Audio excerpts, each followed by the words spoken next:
Online ചാനലിലേക്ക് സ്വാഗതം. കേന്ദ്ര സർക്കാർ APL BPL വ്യത്യാസമില്ലാതെ നൽകുന്ന ധനസഹായത്തെക്കുറിച്ചാണ് നിങ്ങളുമായി ഷെയർ ചെയ്യുന്നത്. ചാനൽ ആദ്യമായി കാണുന്നവരാണെങ്കിൽ സബ്സ്ക്രൈബ് ചെയ്യുക. വീഡിയോ ഇഷ്ടപ്പെട്ടാൽ ലൈക്ക് ചെയ്യാനും മറക്കാതിരിക്കുക.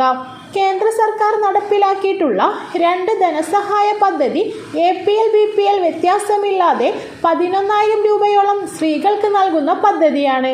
മറ്റൊന്ന് പുരുഷന്മാർക്കും സ്ത്രീകൾക്കും 15,000 രൂപ വീതം നൽകുന്ന മറ്റൊരു സഹായം കൂടിയാണ്. ഈ പദ്ധതി പ്രകാരം നൽകുന്ന പണം തിരികെ നൽകേണ്ടതില്ല. കേന്ദ്ര സർക്കാർ നമ്മുടെ ആധാറുമായി ലിങ്ക് ചെയ്തിട്ടുള്ള അക്കൗണ്ടുകളിലേക്ക് തുക കൈമാറുന്നതാണ്. സ്ത്രീകൾക്ക് ലഭിക്കുന്ന ആനുകൂല്യം പ്രധാനമന്ത്രി മാതൃവന്ദന യോജന എന്ന പദ്ധതിയിലൂടെ കേന്ദ്ര സർക്കാർ ജോലിയില്ലാത്ത സ്ത്രീകൾക്കാണ് വിതരണം ചെയ്യുക.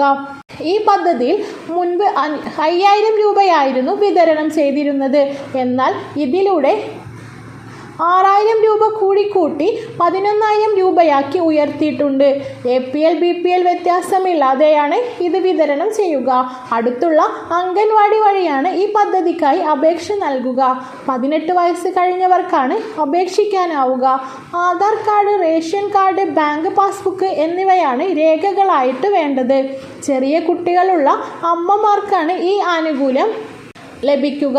കുട്ടികളെ മുലയൂട്ടുന്ന അമ്മമാർക്ക് ജോലിക്ക് പോകാൻ സാധിക്കാത്തതിനാലാണ് സർക്കാർ ഒരു സഹായം എന്നോണം ഈ തുക ബാങ്ക് അക്കൗണ്ടുകളിലേക്ക് കൈമാറുന്നത്. പ്രധാനമന്ത്രി മാതൃവന്ദന യോജന ഈ പദ്ധതി.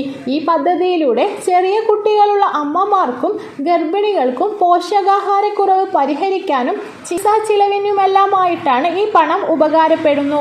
3 ഗഡുക്കളായാണ് തുക അക്കൗണ്ടുകളിലേക്ക് എത്തുക. 2 ഗഡു പ്രസവത്തിനു മുന്നേയും ബാക്കി വരുന്ന 1 ഗഡു പ്രസവശേഷവുമാണ് ലഭിക്കുക. 1ാമത്തെ പ്രസവത്തിനാണ് ഈ ആനുകൂല്യം ലഭിക്കുക. എന്നാൽ 2ാമത്തെ പ്രസവ സമയത്ത് പെൺകുഞ്ഞാണെങ്കിൽ 6,000 രൂപ വീതം നൽകുന്നതാണ്.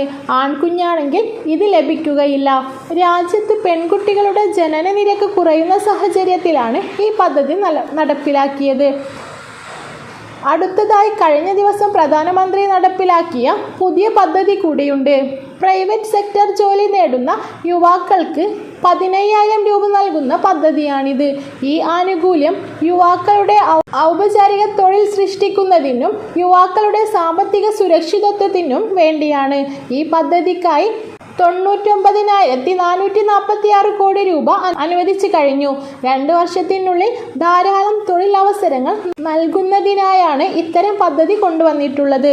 യുവാക്കളെ സാമ്പത്തികമായി പ്രോത്സാഹിപ്പിക്കുന്നതിനും ഈ പദ്ധതി ഉപകരിക്കും. ഇതേക്കുറിച്ചുള്ള കൂടുതൽ വിവരങ്ങൾ അറിയാൻ കേരള ഓൺലൈൻ ചാനൽ സബ്സ്ക്രൈബ് ചെയ്യുക.